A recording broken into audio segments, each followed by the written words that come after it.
Saludos, soy Luis Bravo y en esta oportunidad estaremos hablando sobre las 4 fases del peritaje psicológico forense y sus características. Estas son las etapas a través de las cuales se desarrolla el peritaje de un psicólogo forense. Los profesionales de la psicología intervenimos en una gran variedad de ámbitos que van más allá de la psicoterapia. La psicología forense es un ejemplo de ello, pues las labores que se realizan en ella, si bien están indirectamente relacionadas con las de atención a la salud mental, cuentan con su propia entidad dentro del mundo laboral y judicial. En esta oportunidad veremos cuáles son las etapas del peritaje psicológico forense, un proceso clave dentro de la psicología forense. La herramienta fundamental con la que cuentan los psicólogos forenses es el informe pericial psicológico, que no es más que un documento imprescindible en el ámbito forense. Se trata de un documento que incluye información relevante para la justicia y también para algunas entidades públicas y privadas. Por ejemplo, si una persona presenta o no alteraciones psicológicas, pues las ha presentado en algún momento clave del pasado.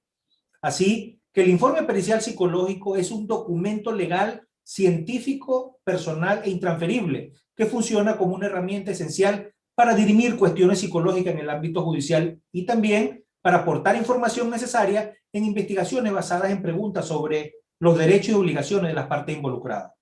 Pero para elaborar y usar bien un informe de este tipo, el peritaje psicológico forense debe pasar por varias etapas, de las que te invito a que estudiemos a continuación. Una primera etapa o denominada primera entrevista. La primera fase del peritaje psicológico forense consiste en un análisis general de la situación mediante una entrevista inicial, en la cual los psicólogos realizamos una evaluación del caso en toda su extensión, así como de la situación actual y de la viabilidad de iniciar o no un peritaje psicológico forense.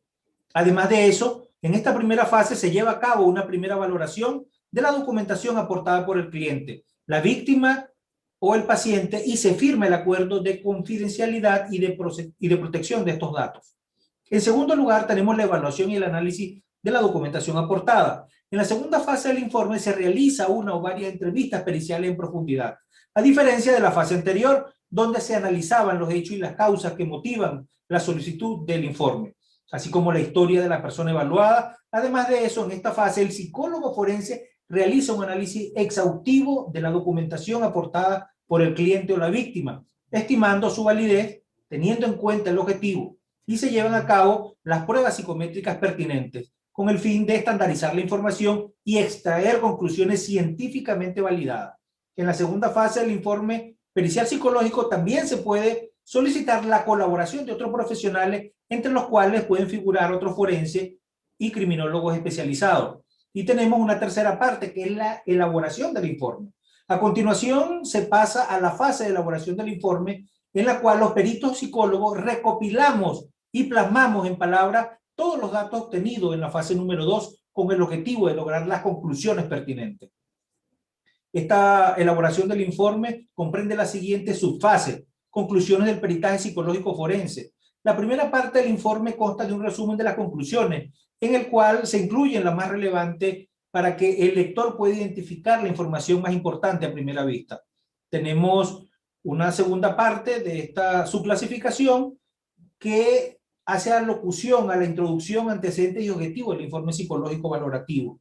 En esta se procede a realizar y presentar los objetivos y el alcance del informe psicológico, así como un resumen curricular del gabinete que ha elaborado el documento y del equipo que está implicado en dicha tarea, si así sea el caso. Esta fase de la redacción del informe sirve también para ubicar a los lectores en la información esencial y presentar los antecedentes necesarios para el entendimiento de la situación planteada. Y tenemos una tercera subfase, que son las fuentes de información, resultados obtenidos y firma. La última fase de la elaboración del informe consiste en una descripción de la documentación y demás fuentes de información aportadas por el cliente, la víctima o el paciente, así como de la bibliografía consultada. Además de eso, en este último apartado se ofrece una discusión de los resultados obtenidos y de las conclusiones forenses recabadas, y se incluyen las firmas de los interesados, por supuesto.